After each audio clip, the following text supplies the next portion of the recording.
الحمد لله رب العالمين، والصلاة والسلام على سيد المرسلين وعلى آله وصحبه أجمعين، أما بعد. أعوذ بالله من الشيطان الرجيم، بسم الله الرحمن الرحيم. قل هل ننبئكم بالأخسرين أعمالا الذين ضل سعيهم في الحياة الدنيا وهم يحسبون أنهم يحسنون صنعا. قال رسول الله صلى الله عليه وسلم: إياكم والحسد فإن الحسد يأكل الحسنات كما تأكل النار الحطب. وعن أبي هريرة رضي الله عنه قال: قال رسول الله صلى الله عليه وسلم: أتدرون من المفلس؟ قالوا: المفلس فينا من لا درهم له ولا متاع. قال صلى الله عليه وسلم: إن المفلس من أمتي من يأتي يوم القيامة بصلاة وصيام وصدقة ويأتي وقد ضرب هذا وشتم هذا وسفك دم هذا وأخذ مال هذا، فيعطى هذا من حسناته وهذا من حسناته، فإن فنيت حسناته أخذت من خطاياهم فطرحت عليه ثم طرح في النار، أو كما قال النبي صلى الله عليه وسلم. رمضان کا مبارک مہینہ یہ نیکیاں کمانے کا مہینہ ہے. جس طرح سے ہر چیز کا ایک موسم ہوتا ہے، سیزن ہوتا ہے، اس موسم میں وہ چیز کثرت سے پائی جاتی ہے اور بغیر محنت اور بغیر مجاہدے کی مل جاتی ہے. اسی طرح سے رمضان کا یہ مبارک مہینہ یہ نیکیوں کا سیزن ہے، نیکیاں کمانے کا مہینہ. نیکیاں کمانا، اچھے اچھے کام کرنا یہ آسان نہیں ہے. اچھے اچھے کام کرنا اور نیکیاں کمانا یہ آسان نہیں، بہت مشکل کام ہے. جب تک آدمی ارادہ نہ کرے، ہمت نہ کرے، محنت اور مجاہدہ نہ کرے، کوشش اور جہد نہ کرے، اللہ تعالیٰ کی توفیق شامل حال نہ ہو، اللہ تعالیٰ دستگیری نہ فرمائے، آدمی نیکیاں نہیں کما سکتا. تو نیکیاں کمانا مشکل ہے، لیکن کمائی ہوئی نیکیوں کو بچانا اور مشکل ہے. نیکیاں کمانا مشکل ہے، لیکن کمائی ہوئی نیکیوں کو بچانا اور بچا کر کے دنیا سے لے جانا اور پھر آنے والی زندگی میں اس سے فائدہ اٹھانا، منتفع ہونا، یہ بہت مشکل ہے. شیطان تو پہلے نیک کام کرنے کا ارادہ ہی نہیں کرنے دیتا، نیک کام کرنے کا ارادہ ہی نہیں کرنے دیتا کہ یہ نیک کام کا ارادہ کرے. اور اگر بندے نے ہمت کی اور ارادہ کر لیا تو شیطان کی دوسری کوشش یہ ہوتی ہے کہ یہ کام نہ کرنے پائے. ارادہ کر لیا ہے لیکن اس ارادے کو پائے تکمیل تک نہ پہنچانے پائے. طرح طرح کی رکاوٹیں، طرح طرح کے حیلے حوالے، بہانے. اور اگر بندے نے کمر کس لی کہ نہیں مجھے کام تو کرنا ہے، مجھے یہ عمل تو کرنا ہے، اللہ کا یہ حکم پورا کرنا ہے، اللہ کے نبی کی سنت سے اپنی زندگی کو منور کرنا ہے، تو پھر اس کی تیسری کوشش یہ ہوتی ہے کہ یہ کام خالص اللہ کے لیے نہ ہونے پائے. ریا، نام و نمود، دکھاوا اور شہرت کا انجیکشن مارتا ہے. یہ زہر آلود انجیکشن مارتا ہے کہ ٹھیک ہے یہ آمادہ عمل ہو گیا ہے تو یہ عمل اللہ کے لیے نہ ہونے پائے، نبی علیہ الصلوۃ والسلام کی سنت کے مطابق نہ ہونے پائے، جو عمل کی جان ہے، عمل کی روح، ہر عمل کی روح اخلاص ہے اور اتباع سنت۔ اگر کوئی عمل کیا گیا مگر اس میں اخلاص نہیں ہے تو عمل بے جان ہے، جیسے یہ جسم بے روح ہو، جیسے یہ جسم اگر بے روح ہو جائے تو اس کی کوئی قیمت نہیں، اس کا کوئی فائدہ نہیں، بلکہ وہ الٹا وبال جان بن جاتا ہے۔ اسی طرح سے جس عمل میں اخلاص نہ ہو وہ عمل وبال جان ہے، جس عمل میں اتباع سنت نہ ہو، اتباع سنت نہیں تو بدعت ہے، وکل بدعت ضلالہ وکل ضلالۃ فی النار، ہر بدعت یعنی سنت سے ہٹا ہوا ہر کام گمراہی ہے، اور ہر گمراہی عامل کو جہنم میں لے جانے والی۔ تو شیطان کی تیسری کوشش یہ ہوتی ہے کہ یہ عمل اللہ کے لیے نہ ہونے پائے، نبی علیہ الصلوۃ والسلام کی سنت کے مطابق نہ ہونے پائے، وہ طرح طرح سے کوشش کرتا ہے۔ لیکن اگر بندے نے ہمت کی اور اپنی نیت کو خالص اللہ کے لیے رکھا اور اس کام کو کرنے کا جو ڈھنگ اور طریقہ ہے اس ڈھنگ اور طریقے سے اس نے اس عمل کو کرنا چاہا اور کیا، تو اب شیطان کی چوتھی کوشش یہ ہوتی ہے کہ اثناء عمل کے دوران اس کے اندر ریا پیدا کرے۔ شروع میں تو نیت اس کی خالص ہے، کام اس نے نبی علیہ السلام کے طریقے کے مطابق شروع کیا ہے، لیکن اثناء عمل، دوران عمل، شیطان ایڑی چوٹی کا زور لگا دیتا ہے کہ کسی بھی طرح سے اس کی نیت کے اندر فطور پیدا کرے۔ عمل اس نے بڑے اخلاص سے شروع کیا تھا، لیکن عمل کو مکمل ہونے تک وہ کوشش یہ کرتا ہے کسی طرح سے ریا اس کے اندر شامل کر دی جائے، نام و نمود کا زہر اس کے اندر ملا دیا۔ لیکن اگر آدمی ایمانی اعتبار سے بہت مضبوط ہے، اس کو اللہ کی معرفت کا اعلیٰ درجہ حاصل ہے، اور اس نے عمل جس جذبے اور جس نیت کے ساتھ شروع کیا تھا اور اسی جذبے اور اسی اخلاص کے ساتھ اور اسی اتباع سنت کے ساتھ اس نے عمل کو مکمل کر لیا، تو ابھی بھی شیطان مایوس نہیں ہوتا، وہ ہمت نہیں ہارتا، وہ پھر ایک داو اور لگاتا ہے، ایک چال اور چلتا ہے۔ اور وہ چال کیا ہے، وہ داو کیا ہے؟ باقی تم نے تو کمال کر دیا، تم نے تو کمال کر دیا، مکمل اخلاص کے ساتھ تم نے یہ کام کیا اور 100% اتباع سنت کا تم نے اہتمام کیا ہے۔ باقی تم تو ایسے ہو ویسے ہو، تم تو ڈبل پیسے ہو گئے۔ عجب بہت خطرناک بیماری ہے، عجب جو ہے بہت خطرناک بیماری ہے۔ عمل کے اختتام پر شیطان کوشش یہ کرتا ہے کہ عجب کے راستے سے عامل کو تباہ کرے، اور عجب کی حقیقت کیا ہے کہ انسان کوئی کام کر کے اپنے آپ کو کچھ سمجھ لے کہ میں تو تہجد کرتا ہوں، یعنی میں کچھ ہوں، مجھ سے تو اشراق کی بھی پابندی شروع ہو گئی، تو عجب کے راستے سے وہ تباہ کرنا چاہتا ہے۔ اور یہ بہت خطرناک داو ہے اس کا، اس سے بہت کم لوگ بچ پاتے ہیں، بہت کم لوگ بچ پاتے ہیں،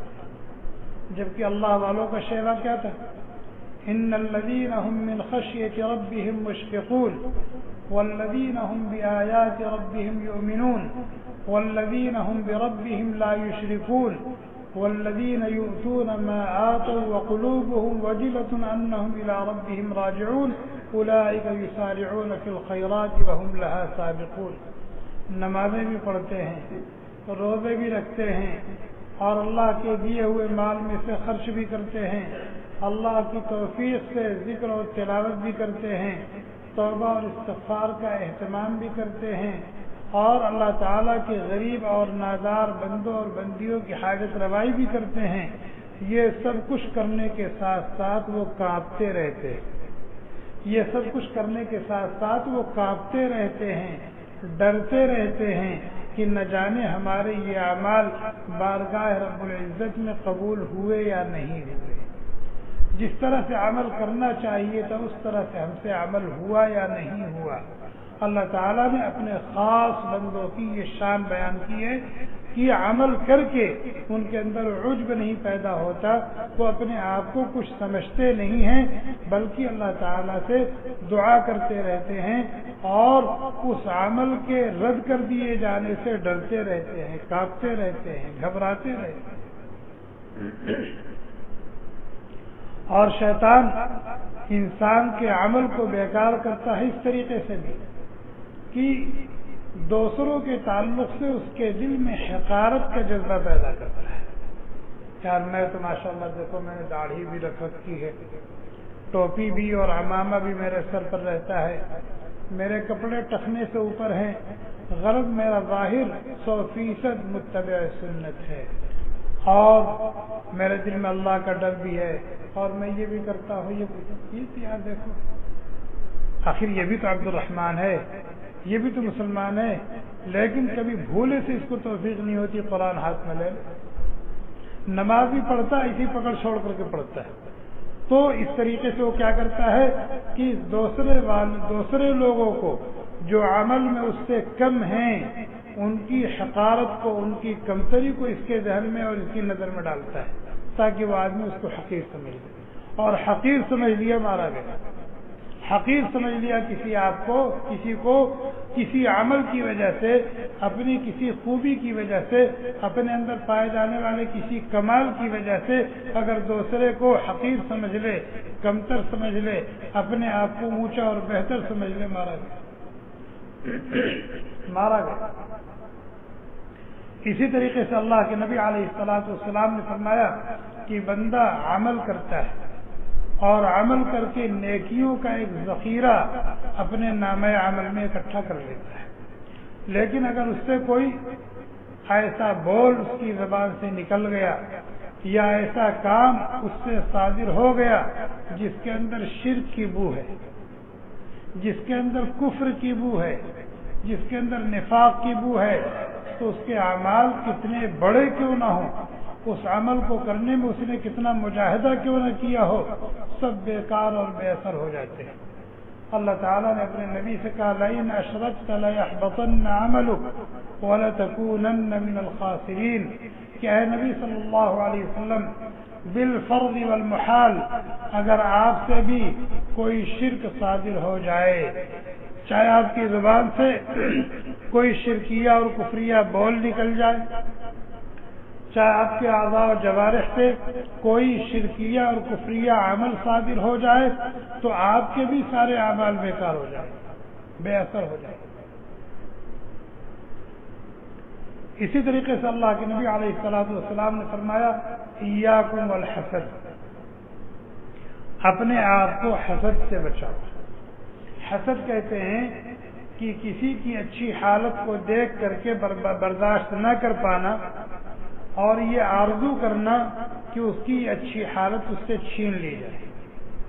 یہ نعمت اس کے پاس سے چلی جائے، رخصت ہو جائے، اس کو کہتے ہیں حسد۔ اللہ کے نبی علیہ الصلوۃ والسلام نے فرمایا کہ جو شخص اس مرض کا مریض ہوگا، اس مرض کا مریض ہوگا تو اس کے اعمال سارے کے سارے بیکار ہو جائیں گے اور نام عمل سے اس کی ساری کی ساری نیکیاں چٹ ہو جائیں گی، صاف ہو جائیں گی۔ فرمایا اپنے آپ کو حسد سے بچاؤ۔ فإن الحسد یأکل الحسنات، اس لیے کہ حسد نیکیوں کو اس طرح کھا جاتا ہے جیسے آگ خشک لکڑی کو جلا کر خاک کر دیتی ہے، جیسے آگ خشک لکڑی کو جلا کر خاک کر دیتی ہے، اسی طرح سے حاسد کی نیکیاں حسد کی وجہ سے ختم ہو جاتی ہیں، ضائع ہو جاتی ہیں اور بیکار ہو جاتی ہیں۔ اسی طریقے سے غیبت ہے، غیبت کا مطلب یہ ہوتا ہے کہ کسی کی پیٹھ پیچھے اس کی غیر موجودگی میں اس کے تعلق سے کوئی ایسی بات کہی جائے کہ اگر اسے پتہ چل جائے تو اسے دکھ ہو، تکلیف ہو، اس کو برا لگے، اس کو کہتے ہیں غیبت۔ جب کوئی آدمی کسی کی پیٹھ پیچھے اس کی غیبت کرتا ہے تو اس کی بھی نیکیاں ضائع ہو جاتی ہیں۔ غیبت کرنے والے کی نیکیاں غیبت کرنے والے کے نام عمل سے اس شخص کے نام عمل میں منتقل کر دی جاتی ہیں جس کی اس نے غیبت کی ہے۔ حضرت امام ابو حنیفہ رحمۃ اللہ علیہ اتنے بڑے امام ہیں، اتنے بڑے محدث، فقیہ، مفسر، زاہد اور عابد ہے، اللہ والے ہیں۔ وہ فرماتے میں غیبت نہیں کرتا۔ کیوں؟ اس لیے کہ یہ بہت بڑا گناہ ہے، اسے اللہ نے منع کیا ہے اور اللہ کے نبی نے منع کیا ہے،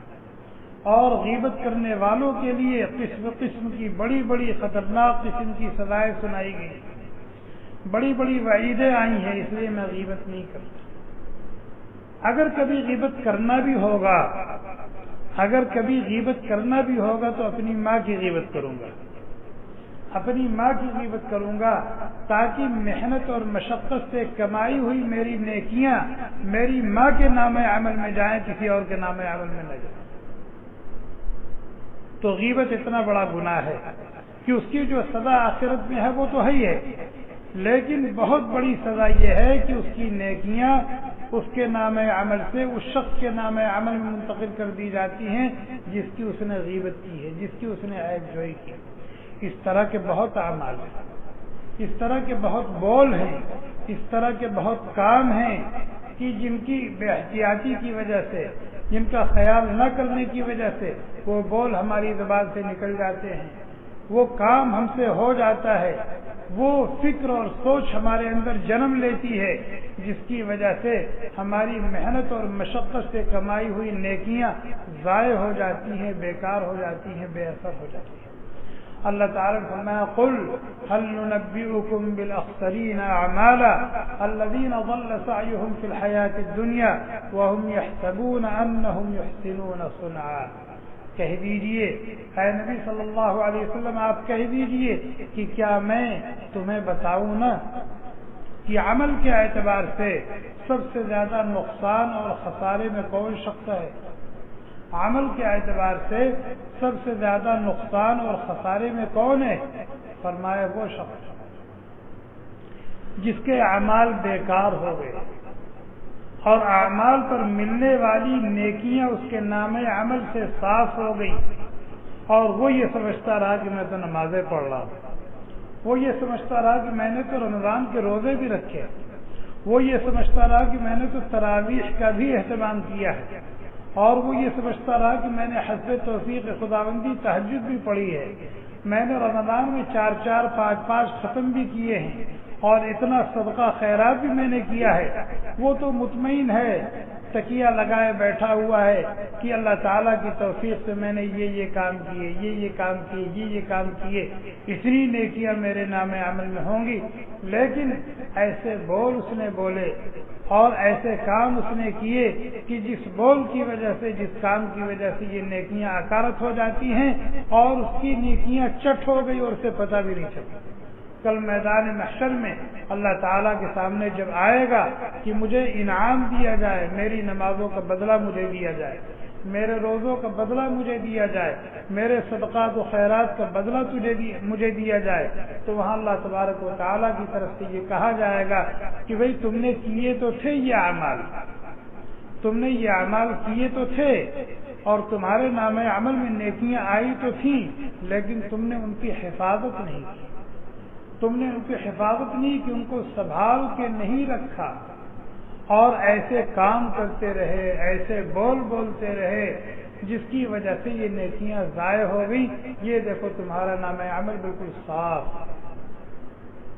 جیسے کبھی کبھی ایسا ہوتا ہے نا کہ آپ کے اکاؤنٹ میں پیسہ ہے اور آپ نیٹ سے کھیل رہے ہیں، یا یہ کہ بینک میں آپ گئے، وہ جو کیشیئر ہے اس نے کوئی غلطی کر دی، آپ کا اکاؤنٹ نمبر مارا، ایک نمبر گڑبڑ کر دیا تو سارے پیسے کسی اور اکاؤنٹ میں چلے گئے۔ ہوتے کہ نہیں ہوتے؟ کہ آپ تو خوش ہیں کہ میرے اکاؤنٹ میں 1 لاکھ روپے ہے، میں بھی کل ڈال کے آیا ہوں، جب اے ٹی ایم ڈالنا ہے تو 0 دکھا رہا ہے۔ آپ بینک میں گئے بھی کل میں نے 1 لاکھ روپے جمع کیے ہیں میرے اکاؤنٹ میں، دیکھا تو وہاں 0 ہے،